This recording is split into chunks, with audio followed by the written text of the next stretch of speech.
There we go. Sorry guys. It's one of those things. It's our second broadcast. Technical issues are going to happen, eh? Thank you very much for hanging in. Appreciate it. Welcome.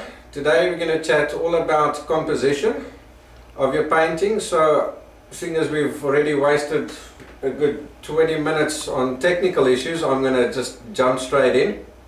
There is that little PDF download that you can grab for yourself.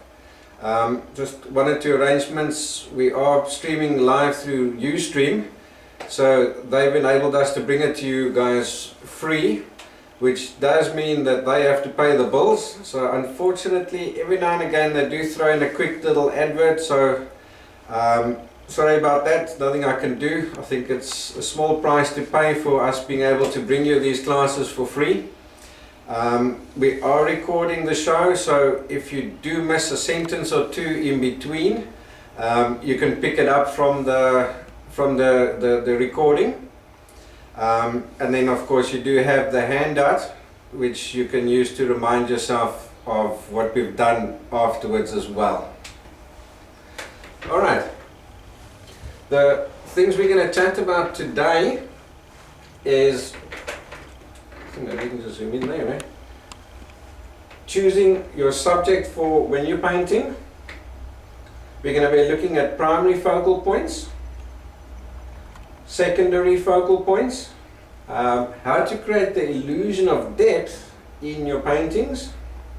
We'll be looking at a few of the types of composition that we get, and then obviously we'll have lots of practical examples as we go along. Okay, when painting, well, before we start painting, it's really important that from the outset you always paint things that you want to paint. Let's say, for example, somebody comes to you and they say, don't you want to paint these flowers for me? And you don't enjoy painting flowers, then you know what's going to happen? You're going to think, I can't paint them, I don't want to paint them. So you're going to, and then you end up saying yes, then you're going to start painting those flowers on a negative note, right? So now you continue painting that, but because you keep telling yourself I can't or I don't want to, you're going to keep reinforcing those negative feelings. Plus, another thing is going to happen, you're going to rush that painting because you want to get to the landscape that you do enjoy painting, right? So what's going to happen? Your flowers that you didn't want to paint in the first place aren't going to come out as nice as you want them to come out. So now you've finished that painting and now you get to the landscape that you do want to paint. What's going to happen? You're starting off your landscape now on a negative foot. You see what's happening? You're sort of creating a snowball effect. What I suggest is don't even get yourself into that snowball effect. Only paint things that you want to paint. We're doing this for fun, not because we have to. So if somebody does come to you and says, don't you want to paint me these flowers, and flowers is not your thing, rather climb onto the forum and say, listen guys, I've got this commission that somebody wants me to do, but flowers aren't my thing. Is there somebody else wants to take it? Then let somebody else that does enjoy doing flowers, let them take the order. Tomorrow that same guy is going to come on and somebody's asked him to do landscapes. He doesn't enjoy landscapes. You get the order, and so we help each other out. The main thing is we want to keep reinforcing positive things when we're painting. We don't want to get that snowball effect of it's going from bad to worse. Then in the beginning, start off with basic shading paintings. Don't immediately hop in and try and paint the Eiffel Tower or anything crazy like that. Start with absolute simple paintings. Especially in the beginning, you'd want to start off with shading things. Shading paintings is the core technique that you need to learn in the beginning, because shadings teaches you all about lighting, it teaches you brush control, it teaches you about bright lights and shadows and middle colors and you're probably still busy getting the hang of all your color mixing and all that stuff. So by sticking to the shading things in the beginning, you're making life a lot easier for yourself. Then after that, your next paintings, what you do is you give yourself 1 or 2 new challenges per painting. So again, don't suddenly start off by painting a nice little round ball and think, okay, great, now I can go and paint the Eiffel Tower. No, take this time, instead of a ball, paint a flower, let's say a tulip or something like that. So give yourself 1 or 2 extra challenges per painting. What you want to be doing is you want to be reinforcing those positive steps that you've taken and not overwhelm yourself. If you look at a picture and think, oh my goodness, how on earth am I going to paint that? Don't do it. It's too early. If you look at a picture and you think, I think I can do that, there's 1 or 2 little things I'm not too sure about, that's a good painting to do, because then you're doing something that you already know and techniques you've already mastered, and you're challenging yourself, so you're going to grow. And by doing that, you'll find that you'll be able to improve your art a hang of a lot quicker than jumping in on the deep end. What I always tell my students is practice makes perfect. So start with 1 technique and do a few of those paintings until you feel you've mastered it.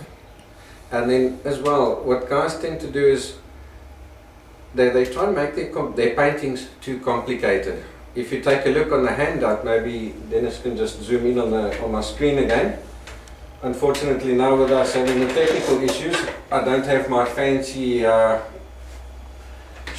screen sharing and stuff program that I can use. It didn't want to work. So if you take a look at this cherry painting of mine over here, look how simple it is, guys. It's absolutely, there's nothing fancy about it. It's 80% white space, but yet look how nice and effective it looks. I just want to quickly have a spy here on the chat room. Guys, I did see this people from Israel and the UK and the US and everywhere. That's really great. It's nice to have a good old bunch here today from all over the show. I do check in on the chat box as we go along. Every now and again, if I do see a question, I will answer it. If you don't know how to use the chat box, just scroll down below the video and you'll see there'll be your name and a little bar. You can type in your question over there. Ask me your questions. If I do see an interesting question as we go along, I'll answer it. Otherwise, at the end of my presentation, we will go over to a distinct questions and answers session. Alright, now what we need to look at is not everything that you paint or that every picture that you see is going to make a good painting. Now I've got a book over here which I want to show you, which will illustrate my point. Okay, we've got 3 pictures on the page over here. Now the bottom one, it's a pretty photo, right? Have you zoomed in? It's a pretty photo, but that is going to make an absolutely terrible painting.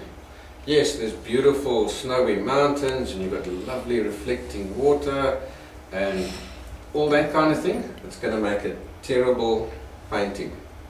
And as we go along today, you'll see why. Right, let's get back here. Here to me. When painting, what you want to do is you want your paintings to tell a story. If your painting doesn't tell a story, people are gonna look at it and they're gonna say, oh, that's nice. But if you can get your paintings to tell a story, that is when the guy's gonna look at your painting and say, wow, look at that, that's stunning. Until I learned that trick, I used to get people just saying to me, oh, that's nice. When I did learn that trick, since then, I've had people run up to my paintings, literally run up to my paintings and say, wow. So, these are the kind of things that I'm going to be explaining to you today, what makes a good painting. Let's take a look. What does a story do? when you're painting, I want you to think of your painting as a movie or a play. Okay, so let's take one look at what does a movie or a play have. The first thing it's got is the backdrop, right? So let's use Batman for an example.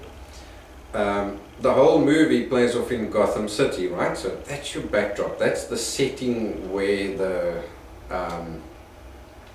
where the movie plays off. The type of movie it is an adventure movie, right? Then the movie's got the main character, Batman himself. So you couldn't make the movie without the main character. Then you've got supporting characters like the villain, who's a Joker. Okay, so you've got your villain, and you've got lesser supporting characters after that, like Robin, or even lesser characters after that, like, let's say, the victim that Batman has to go and save. You want as many of these types of components in your painting to tell you a story in your painting. Now, if we can go over here, I'm going to show you. I've got Dennis to bring us one of his paintings along, because this is the one that we found had most of the components in that we're going to chat about today. If I take a look at this painting over here, the subject is a landscape, so that's the first thing you need to decide. Always decide what subject are you going to paint. Am I going to paint a landscape? Am I going to paint a still life? Is it going to be an abstract? So that gives you a broad category of or a broad category to choose from, but at least you've narrowed down. Let's say, for example, here we've decided on a landscape. So you've already cut out still lifes and abstracts and portraits and all those kind of things.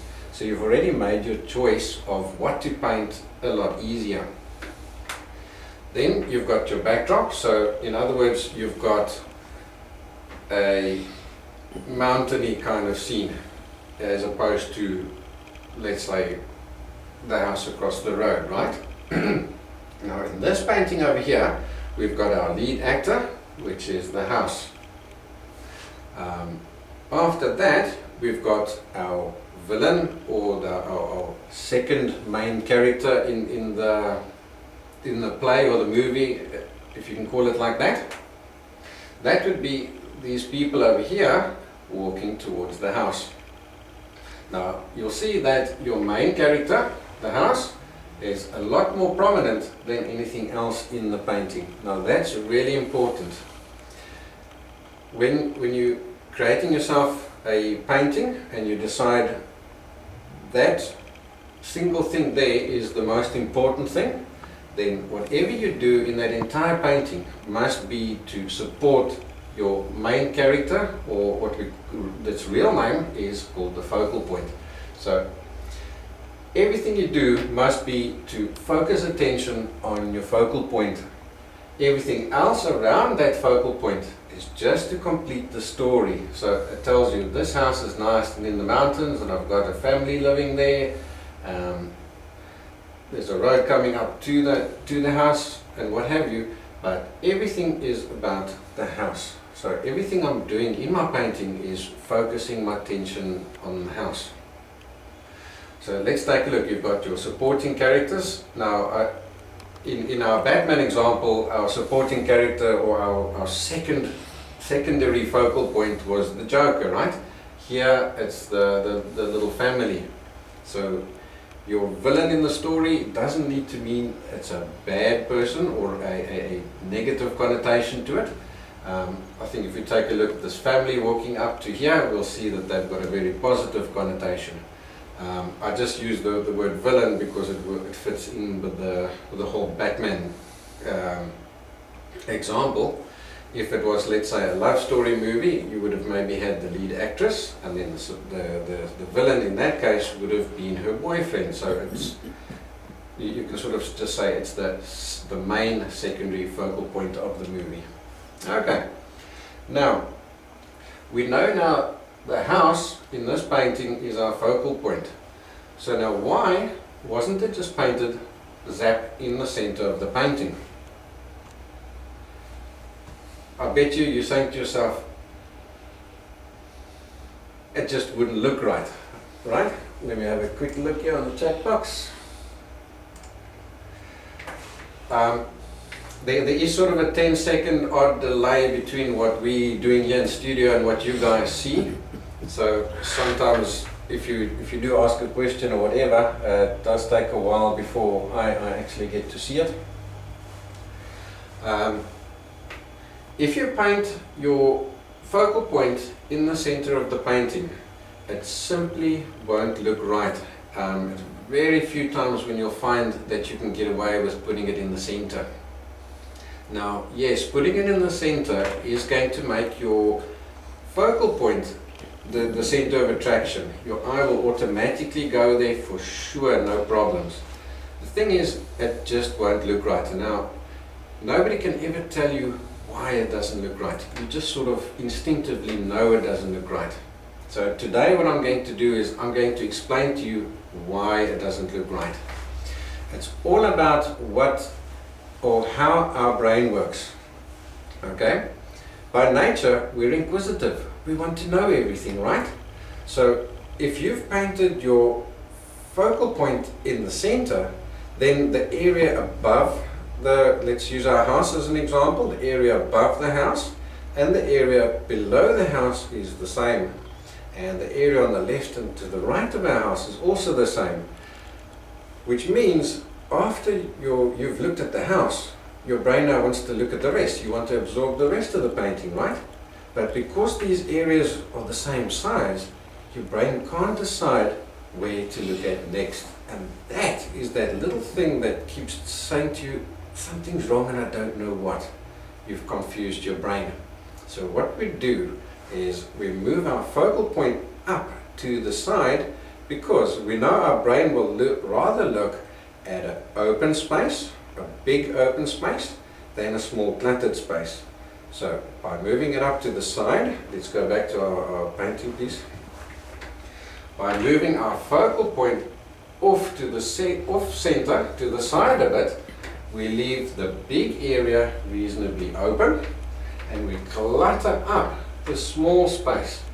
So now we know our eye will go from here to here and then there. Okay. Now the problem is we need to know how far do we move our focus point out to the side. Move it up just a centimeter, that's not enough, right? We've defeated the object. Move it up too far and eventually our house is going to fall out the painting and then we have no focal point anymore. So somewhere we've got to find that magic balance. Now the way we do it is, the easiest way to do it is take your canvas and you split it up into 3 pieces like that. 3 equal pieces this way and 3 equal pieces that way. So you see what's happened? You sort of formed a box, an invisible box on your canvas like that. The perfect place to put your focal point is on one of those 4 corners over there. Now, it's not always possible, so if you can't put it exactly on the corner, as long as you put it somewhere on the line formed by that box, you'll be okay. If it's inside the box, then it's too much in the center and you're going to confuse your brain again. If you put it outside the box, then your whole painting is going to feel lopsided. It's going to feel like it's hanging over like this. It's bizarre, but it really does. And like I say, if you keep it too far to the side, it's also always, because your eye wants to look all around the focal point, there's nothing there for it. So you keep drawing your eye out of the painting, and that's defeating the object, right? We want to keep the viewer's eye inside our painting. Alright, so that's rule number 1, is place your focal point on the thirds. Then after that, the next thing that we do to keep focusing our viewer's attention on our focal point is a rule called you can't have bright lights without dark shadows. Let me explain that one to you. Take a look at this wall over here. I think you'll agree with me, it's pretty much the brightest thing on the painting, right? Well, interesting thing is, if I take a sheet of paper and I put it down over there, like that, you'll actually see that the clouds are bright, excuse me, are brighter than the wall itself. Can you see that on the camera? Great. So why does that wall there look brighter than the clouds? It's because here by the wall we've got lots of contrast, and by the clouds we've got very little contrast. In other words, the big contrast makes the bright look brighter and the dark look darker. When you've got a low contrast or very little difference in the contrasts, they tend to blend in together and they don't command as much attention. So the rule is you can't have a bright light without a dark shadow. So the more contrast you put next to each other, the brighter your brights are going to look.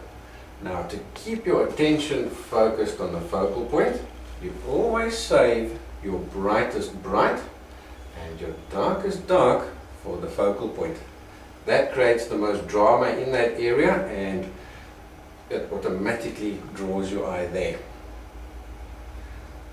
Then there are a few other things that we can do to make our viewer's eye stay inside the picture.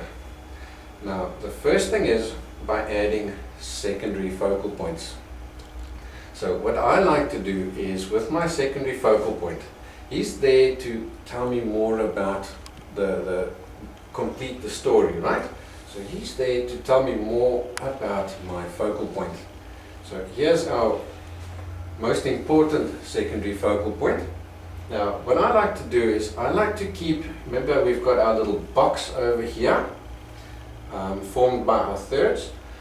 If possible, I like to keep my main secondary focal point on the same level, either this way, or this way or this way, on the same level as the primary focal point. Because if your eye, we know our eye is going to go from here to here, right? So your eye is going to go there and it's going to eventually you'll wander down, because that's the second most interesting thing to look at. It's not always possible. Let's say, for example, I've got a fish eagle that's coming down to catch a fish. So then you put your fish eagle on this third and maybe the fish on that third over there. So now we know our eye is going to go through the painting like this. So I can't put anything important there and I can't put anything important over there. So that's a case of primary and secondary focal point over there. So it doesn't always work where you can put it on the same level, but if you can, it does help to bring your eye back to the focal point. Then there are other things that happen throughout the painting which you can also use to keep your eye inside the painting. I just want to quickly pop over to my notes to make sure I'm not rushing off on a tangent. Guys, you all still okay?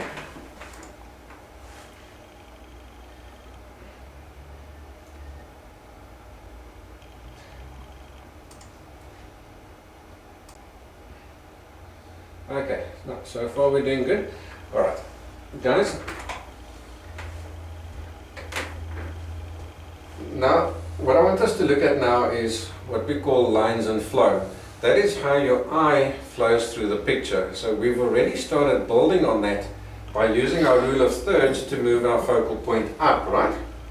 So the next thing that's going to happen is you'll find that your eye tends to follow a line in a painting. So you must always look out for lines in your painting. So let's use this. We know this is the brightest area because we've got our bright lights and our dark shadows. Look what's happened here. With this one happens to have a chimney.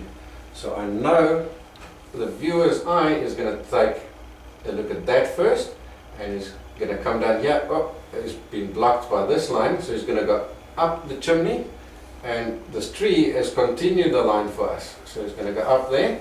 And you see how prominent Dennis has made this cloud over here? A lot more prominent than this cloud over here. It's all done for a reason. That is another secondary focal point, because we know your eye is going to look at that, go up the tree, and here sort of end up in that area there. So there we put something interesting for the guy to look at. Now we want to bring him back. Look what's happening with this mountain is bringing you up to the peak of this mountain over here.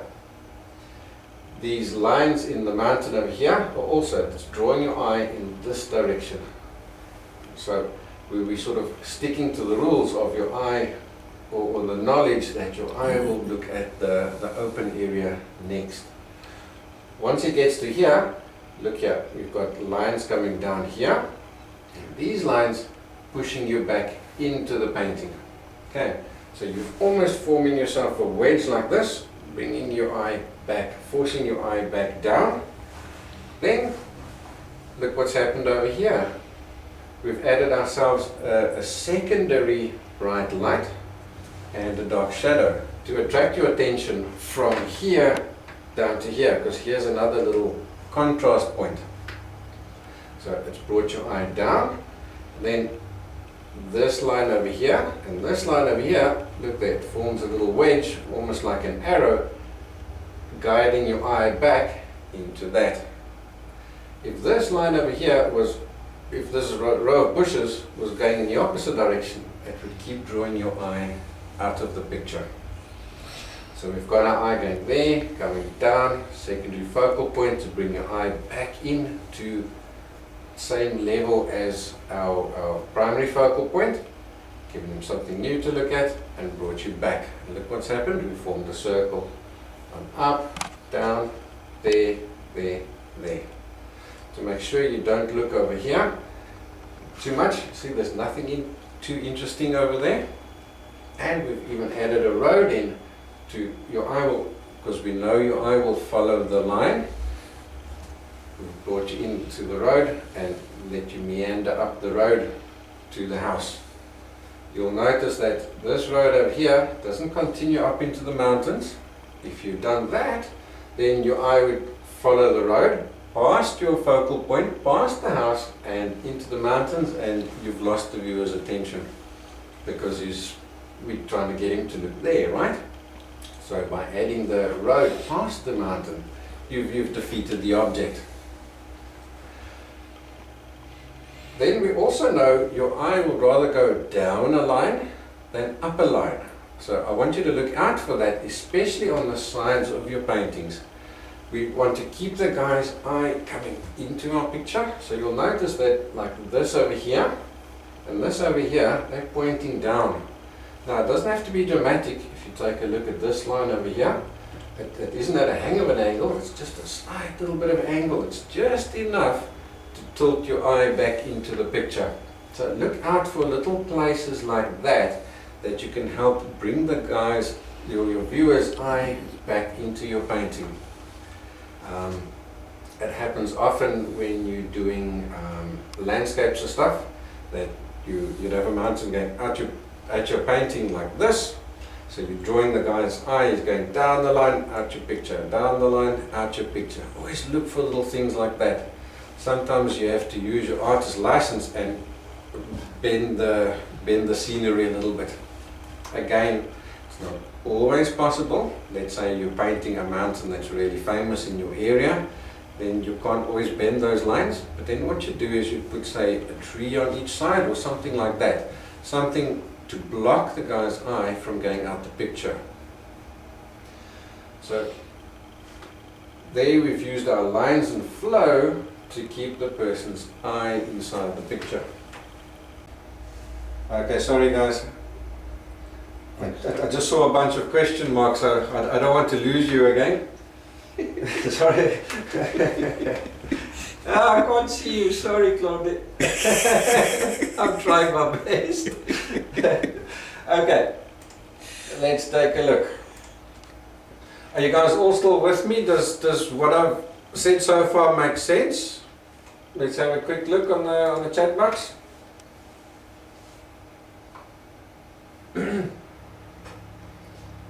I think what happened when I started the broadcast, something got stuck with my chat box and everything got stuck, so it was probably just needed a good old reboot or something like that. Okay, Dale says perfect, made sense. Alright. Okay guys, so let's carry on then. I've got a ton of stuff to get through today. Okay, so now I want us to look at how do we create this illusion of depth in our painting. Because when you're painting, all you're really trying to do is fool the eye into thinking it can see depth and distance in a flat object, right?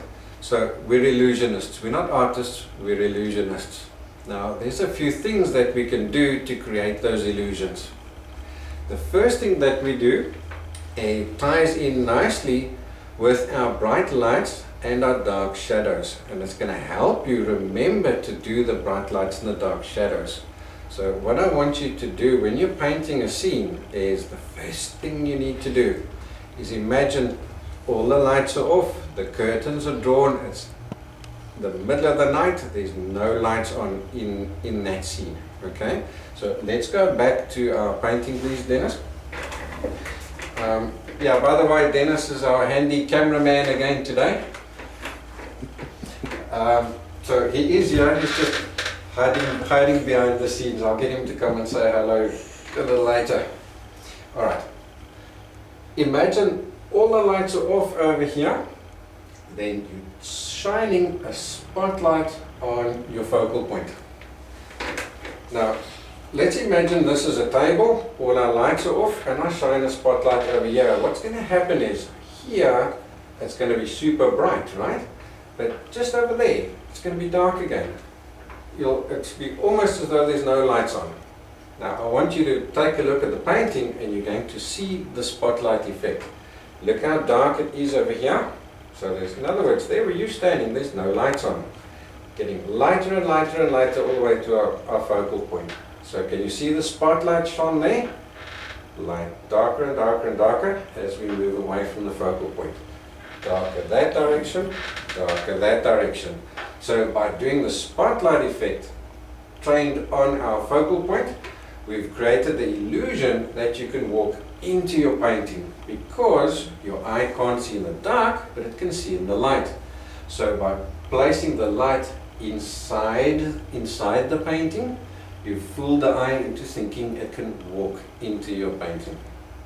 Now, while we're chatting about that, is the next thing, where you place your primary focal point and your secondary focal points.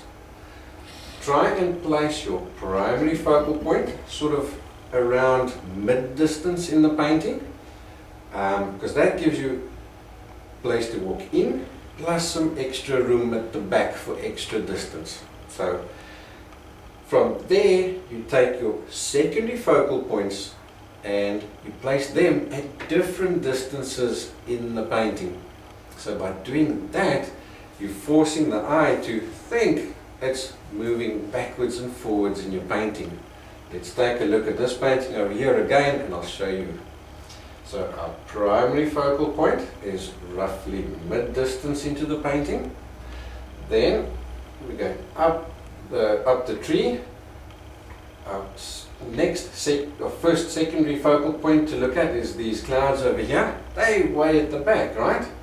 Then from the back, I'm bringing the guy's eye forward to behind, sort of middle far distance. I don't know what you want to call that. Middle far distance or whatever, around there. And then we're bringing him way back to middle distance again, and we're keeping him there. So that's how we've walked the guy from front, the path, a few little odd stones, whatever, just for the guy that does want to peep around here. Quickly brought him in with the road as quickly as we can to here. Back, middle, front, and so we've kept the guy going in and out of our painting. Great little trick for getting you that illusion of distance. The next thing we do is a concept called vignetting.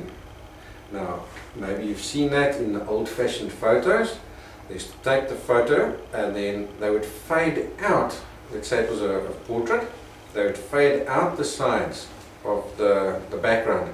So you'd have the face itself in sharp focus, and eventually it would just disappear, and on the sides it would be white. So you can apply that same vignetting effect to focus the viewer's attention on your focal point by doing this. By your focal point, remember you've got your spotlight shone on there. So if you've got your spotlight shone on there, you're going to have the most detail. That's where you're going to see everything. So always take your time, even if you need to spend 80% of the time on your focal point. Get lots of detail in there, because if something's in detail, it tells you it's in focus, right? Then as you move away from your focal point, add less and less and less detail. So if you take a look at these bushes over here, or if you look at this foreground over here, you look at those back mountains, there's no detail in them. Absolutely nothing. As little as possible. Okay? So you've got the vignetting effect. Lots of detail. I mean, here you can see individual little strands or blades of grass. There and here you can hardly see anything. Okay, so we've applied the vignetting effect over here to keep the viewer's eye coming back to there, because it's all in focus there. Next is, like we chatted about in last time's the color mixing lesson. If you want anything to look three-dimensional, you've got to use 3 colors for 3D. You've got to have the base color, the color your object actually is. You've got to have a highlight for that object, and you've got to have a shadow color. Leave any one of those 3 out, it will just look like a shading. In other words, it will look flat like a shade, but it will be shade from one color to the next. It will not look three-dimensional. So by adding in your 3 colors for 3D knowledge, you're automatically creating depth in your painting. Alright, we've chatted about the placement of the focal points, and lines and flow. Alright, then I've said continuity past the edge of the canvas. This is a classic mistake the guys make when they putting themselves painting together, is they box everything in. You don't want to put anything important here on the sides, I agree with that, but you've got to have, they'll put maybe a tree over here and no bushes over there. Here, bushes over here, and you leave that bush. So you've got nothing there and nothing there, which means you've got, yes, you're boxing the viewer in, but it's not good to look at.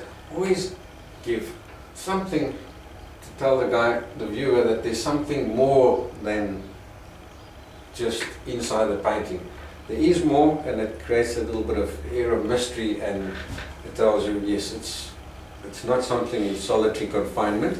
You've captured the essence of something, but there's more to it. Okay? Just remember to keep all those lines and goodies. Use those little tricks to keep the guy's eye inside the picture, but have continuity. Don't be shy to add bushes that are half in your painting and stuff like that. Okay?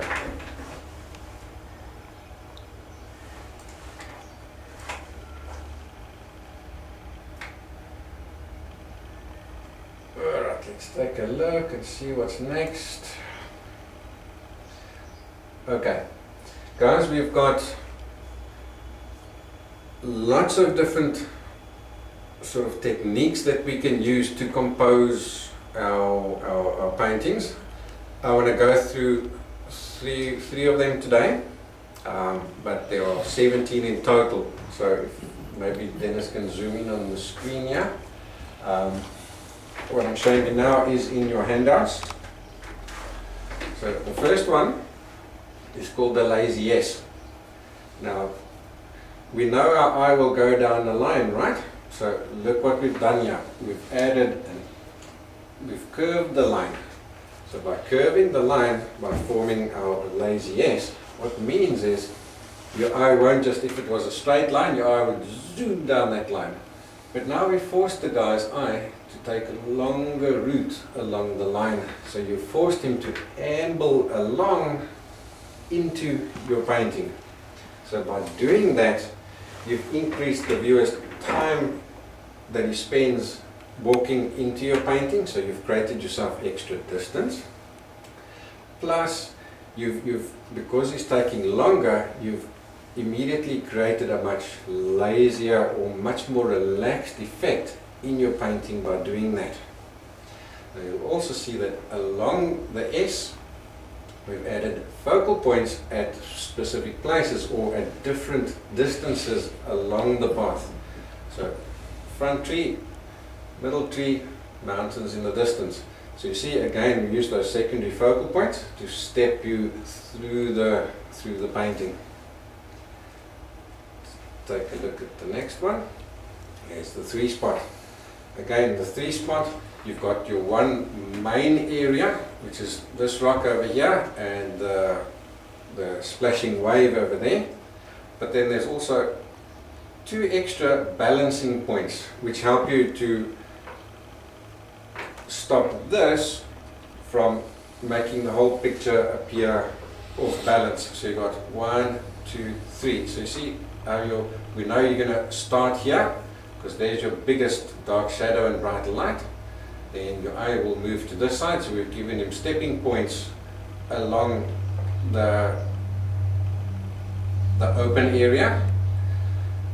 Then you'll also see that we've added a little extra wave over there and a little bit some mountains in the distance, again to step you, those secondary focal points, to step you through to the back. And once you get to there, there's absolutely nothing. Now look how, again, we've used the line of moving down into the picture, so your eye will go down the line, again forming a little arrow, bringing you back to your wave. Okay, you notice that there's nothing, in this case over here, there's nothing in the sky for you to really look at. We don't want you to look there, we want you to come all the way down here and keep your eye trained on that wave over there. You'll also see over here you've got the small cluttered space and the big open space. So all these little rules that we've chatted about today, you sort of keep using them throughout. The next one is one of my favorite ones. I love doing this one. It's called the O-type composition. What it is we're using the bright lights and the bright lights and dark shadows concept, and the tunnel concept, where we're shining a spotlight on our focal point. So take a look what's happened. We've created an area of light in the painting by surrounding it by dark shadows. See that? Okay. So each side that bright area there, you've got your focal point. Then we've used other things as well. We know your eye will go down the line, so there's your little river, and you see the river is not curling out that way or going out that way, it's leading your eye all towards your focus point, which is the little fisherman over there. Look at the lovely contrast you got there, dark shadow, really bright lights, and you can also see the vignetting effect. Look how much detail is in these trees right here by the fisherman. Look over here, there's nothing, it's just a few little loose scribbles, even in the foreground, just a few little loose scribbles. Okay. Another thing that I've just seen there, with creating that effect of distance in your paintings, is maybe we can just go back to our example painting, please, Dennis. And that is, to create distance behind your focal point, what we do is we apply perspective to all the objects behind our focal point, because we want these guys to sort of just disappear on you, right? To give you that impression of distance. So what you do is you exaggerate the amount of color perspective you have in the objects behind your focal point. Now, just a quick reminder what color perspective is from our color mixing chat is, color perspective is that lace curtain effect where you've got the little particles in the air which reflect the sunlight. So the further the distance, the more of these particles you see that are reflecting and less of the object behind it. Now, if you look at a photograph, you'll often find that, especially if it's a clear day, that the objects at the back are almost as, their colors are almost as intense and sometimes as in focus if it's a really clear day as the stuff in front. So if you had it painted just like that, you'd get no distance. So you exaggerate that color perspective and that aerial perspective to push things further away. If you take a look at this mountain over here, with so little detail in there, you would expect that to be kilometers and kilometers and kilometers away, but it's not. And looking at this, you can see it's not. That's maybe a kilometer away, a single kilometer, maybe two, you know. You'd expect still to see at least that amount of detail in it, but you can't. And because we've exaggerated the effects of color and aerial perspective in the furthest objects, everything behind your focal point. Our next one is the rule of thirds. We have chatted about that, but I just want to show you another example, just to sort of really drive the rule of thirds home, because for me it's probably one of the most important and the ones you're going to use the most. So here our focus point is the little figure. So notice that it's on the third. Then we've got secondary focal points, the birds and the peak of this mountain. So again, they're at different distances to give you that walking through effect in your painting. The birds are on that third and the peak of the mountain is on that third. Then we've also used lines and flow to direct your eye through the picture. See, the path walks you up to the figure. Here you've got a little hill bringing your eye down towards the figure and up to your secondary focal point. And from here, all these little lines in the lay of the land, again bringing your eye back to your focal point. Then we've also used vignetting. Look how much in detail the little figure is. And here on the sides, as you're moving away, less and less and less and less detail. Guys, there is what I've explained here as far as our example painting is concerned. I have shown you them again in your notes. So just to remind you next time. Dennis has put together a whole composition DVD. I'll see if I can show you a little piece of it. So if you do want to learn a bit more about the whole composition thing, I'm going to add links here and you can go and take a look at that one. What Dennis has done is sat down and he's taken all 17 of the different composition types and he's put them together in a full-on DVD, and he's used lots of practical examples like we've used here now. Let me quickly just very briefly zip through this to give you a feeling of, see, lots of photographs, practical examples and demonstrations. We've even used animations. I hope I'm not going too fast and you guys can see this.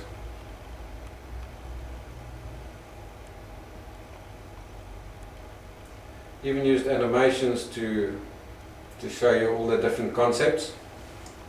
Then there's also a bonus DVD that comes with a set where Dennis has gone through some of his paintings similar to what we've been doing here today, and he shows you how he's composed the things, his paintings, plus he's also shown you where he's made mistakes. Now that's when you really learn a lot.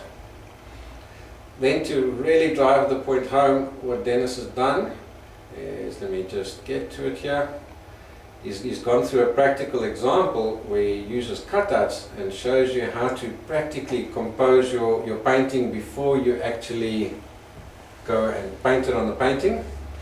So that saves you a lot of time and hassles.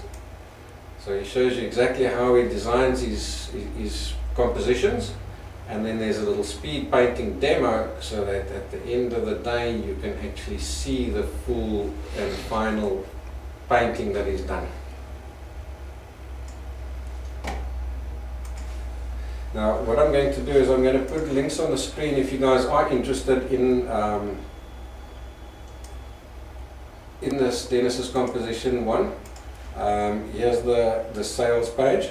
So you can go and take a look and get some more info on that.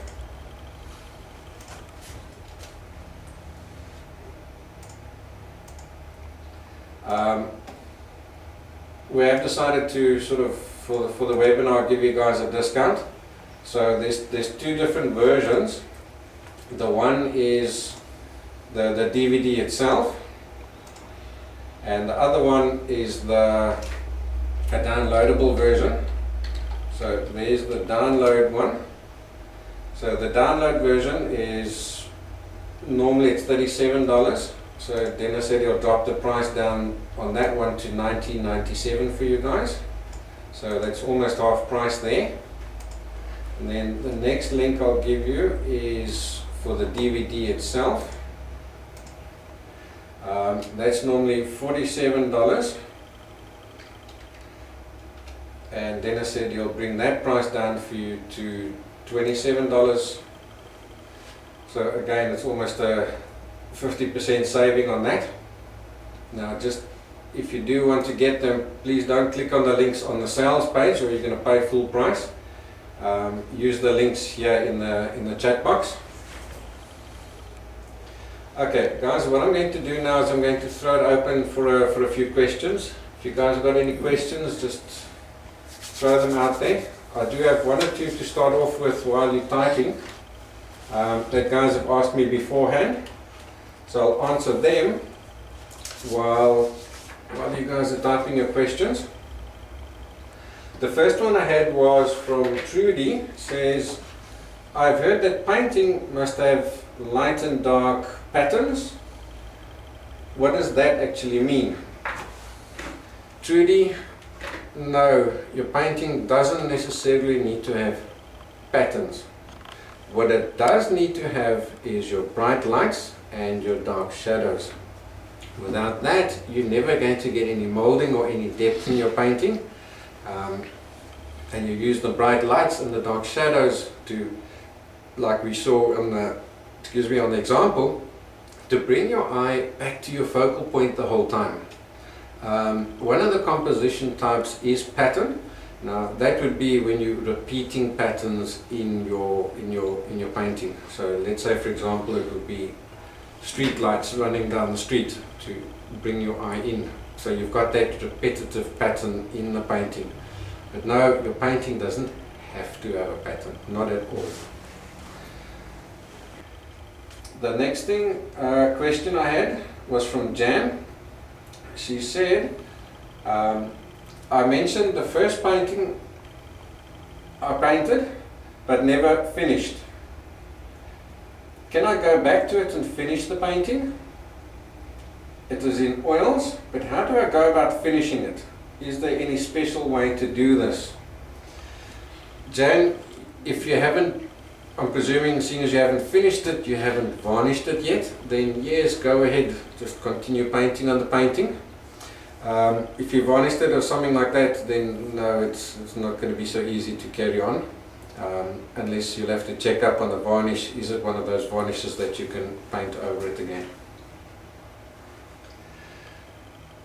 Alright, Foreman Design says, what kind of canvas do you prefer? Cotton, linen, pre-stitched, etc.?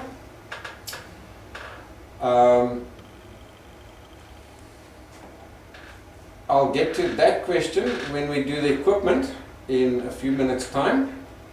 So hang around for that one, Foreman Design, for me. Claude, thank you for posting that link for the handouts again. Okay, my next question is from Tony, who says, let's take a look. Those are all basically questions about equipment, so I'm going to hang on with those questions. One general question that he has asked is, what is alla prima? Alla prima is when you paint your painting in one sitting, so from start to finish, while it's basically wet on wet. Okay. So from start to finish, by the time you've put down your brushes, you've finished your painting. That's alla prima. Any other questions for me, guys? Claude asks, how do I tell a story with a still life?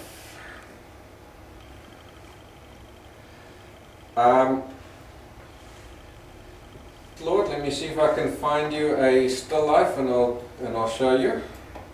I think we can even use our example in the notes. Let's say our cherry example over here. Can you see it on the screen there, please? My little cherry painting. I do heaps of these. They're very popular. Now, what I've done is, you see I've left a lot of white space in the painting, and I've made the cherries nice and glossy to give them that glazed look. So by doing that, what I've done is I've almost, the story I'm telling is eat me. I usually give them the title of yummy or something like that.